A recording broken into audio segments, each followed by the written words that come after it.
नवाज शरीफ का मिशन बलोचिस्तान नून लीग की क़यादत के कोयटा में डेरे चेयरमैन सेनेट सादिक संजानी, साबिक़ वज़ीर आला जाम कमाल, अब्दुल मालिक बलोच, खालिद मक्सी, मंसूर काकर, जान मोहम्मद जवाली, सालेह बहतानी और दीगर रहनुमाओं की नवाज शरीफ से मुलाकातें। शहबाज शरीफ और मरीम नवाज की मुलाकात में शिरकत, इंतखाबी इत्तेहाद, सीट टू सीट एडजस्टमेंट पर मुशावरत, कायदीन का मुस्तकबिल में इश्तराकी अमल और सियासी ताउन कराने पर इत्तेफाक। बलोचिस्तान अवामी पार्टी के रहनुमाओं का बलोचिस्तान की तामीर और तरक्की के लिए साथ चलने का इरादा, दोनों जमातों की क़यादत का मुस्तकबिल में राबतों और मुलाकातों पर इत्तेफाक। नवाज शरीफ कहते हैं बलोचिस्तान की तरक्की हमेशा अजीज रही है, सबके साथ ताउन का रिश्ता जोड़ा था, इस रिश्ते को मजीद मजबूत बनाएंगे, सबको साथ लेकर चलने की रिवायत पर चलेंगे। बलोचिस्तान में तरक्की का जो काम हमने शुरू किया, बाद में उसे रोक दिया गया। शहबाज शरीफ कहते हैं पाकिस्तान की तरक्की बलोचिस्तान की तरक्की से मशरूत है।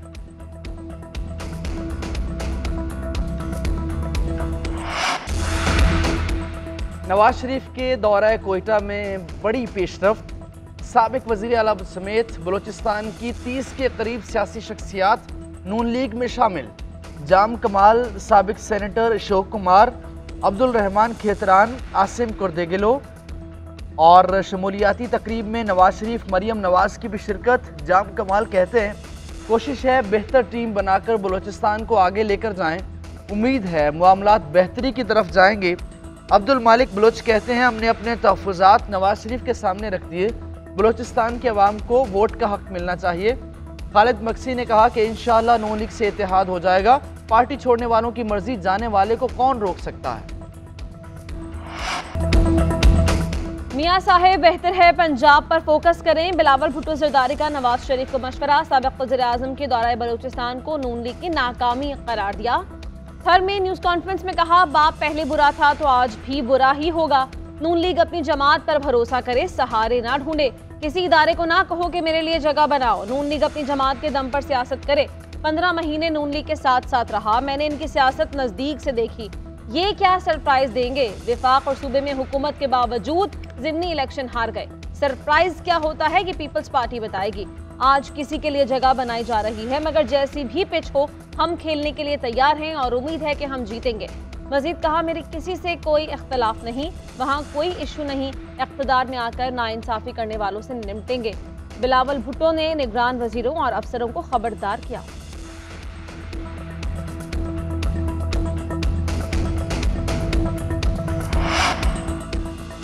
अपनी वजारत की कारकर्दगी का दिफा कर सकता हूँ, लीगी रहनुमा एहसन इकबाल का बिलावल भुट्टो को जवाब। कहा 16 माह की वजारत के दौरान उन तरक्याती मंसूबों को दोबारा शुरू किया जिन्हें तहरीक इंसाफ की हुकूमत बीमार कर गई थी।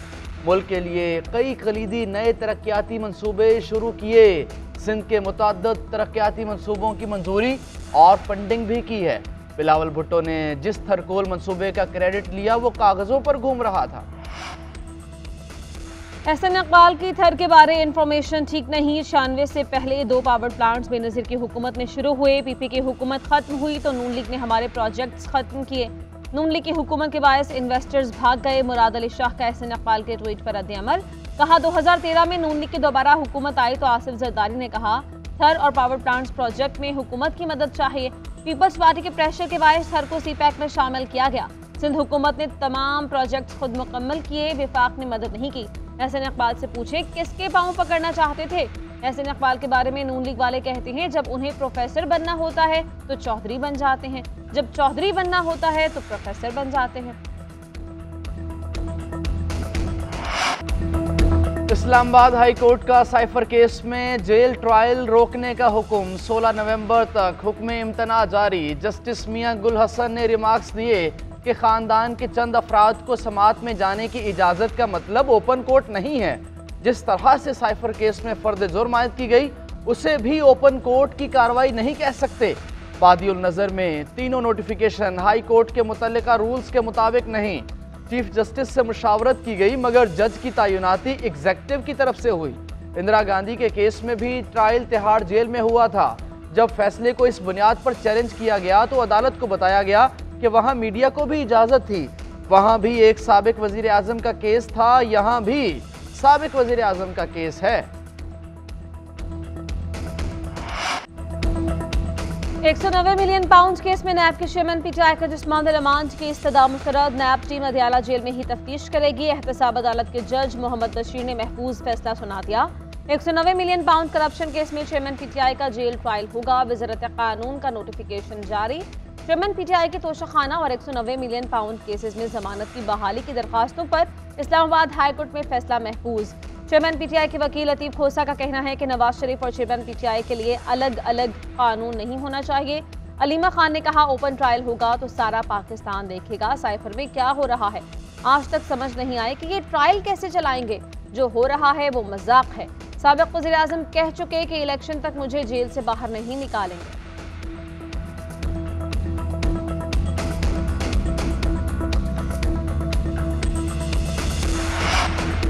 नवाज शरीफ के खिलाफ अदलिया मुखालिफ तकरीर का केस इस्लामाबाद हाई कोर्ट आज समाअत करेगी। Chief justice Islamabad high court 2018 से जेर समाअत दरख्वास्त सुनेंगे।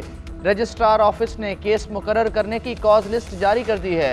दरख्वास्त में नवाज शरीफ के खिलाफ 2018 के बयानात पर तौहीन अदालत की कार्रवाई की इस्तदा की गई।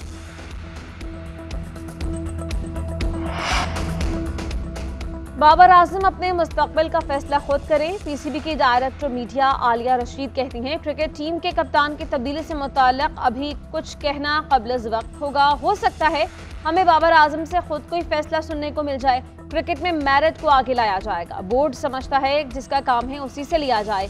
कोशिश कर रहे हैं कि बोर्ड में क्रिकेटर्स ज़्यादा से ज़्यादा आएँ।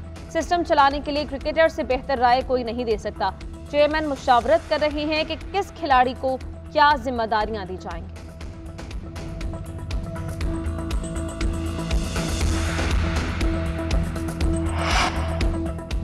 वर्ल्ड कप में कौमी टीम की नाकिस कारकर्दगी पर पीसीबी का एक्शन। तौसीफ अहमद की सरबराही में कायम अबूरी सिलेक्शन कमेटी तहलील।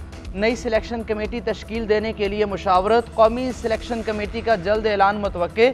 साबिक कप्तान यूनुस खान, मोहम्मद हफीज़, वहाब रियाज, सुहेल तनवीर की chairman management committee Zaka Ashraf के साथ मुलाकात। टीम की परफॉर्मेंस में बेहतरी लाने से मुताल्लिक अमूर पर तबादला ख्याल। साबिक क्रिकेटर्स का बाबर आजम को कप्तान बरकरार रखने का मशवरा। गैर मुल्की कोचेस की भी छुट्टी का इम्कान। पीसीबी हुकाम की अक्सरियत मुल्की कोचेस को टीम का हिस्सा बनाने की ख्वाहिशमंद है। ज़का अशरफ की ज़ेर सदारत पीसीबी का अहम इजलास आज होगा। कप्तान बाबर आजम, कोचेज और मैनेजर भी मदो। Team director Mickey Arthur Dubai में होने के बायस जूम पर शामिल होंगे। खुसूसी सरमायाकारी सहूलत काउंसिल की एपेक्स कमेटी का अहम इजलास जुमेरात को तलब। निगरान वज़ीर आज़म अनवरुल हक काकड़ एपेक्स कमेटी के इजलास की सदारत करेंगे। इजलास में सिविल और अस्करी क़यादत शिरकत करेगी। तमाम वज़राए आला और वफाकी वज़रा भी इजलास में शरीक होंगे। मुल्क में सरमायाकारी से मुताल्लिक़ उमूर का जायजा लिया जाएगा। उधर निगरान वफाकी काबीना का इजलास आज होगा। 6 निकाती एजेंडे पर गौर होगा। इजलास में खलीजी ममालिक के साथ फ्री ट्रेड एग्रीमेंट के 5वें दौर से मुताल्लिक़ उमूर का जायजा लिया जाएगा। Pakistan business visa online list में मज़ीद ममालिक को शामिल करने की मंजूरी ली जाएगी। हज पॉलिसी भी इजलास में पेश होगी।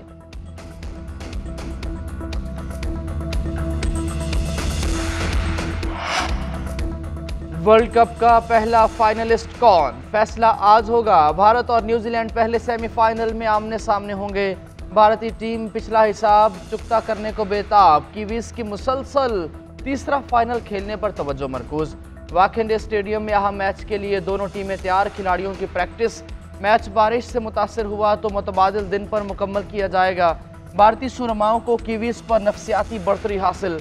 भारतीय टीम के हेड कोच राहुल द्रविड़ ने टीम के नाकाबिल शिकस्त रहने का क्रेडिट कप्तान को दे दिया।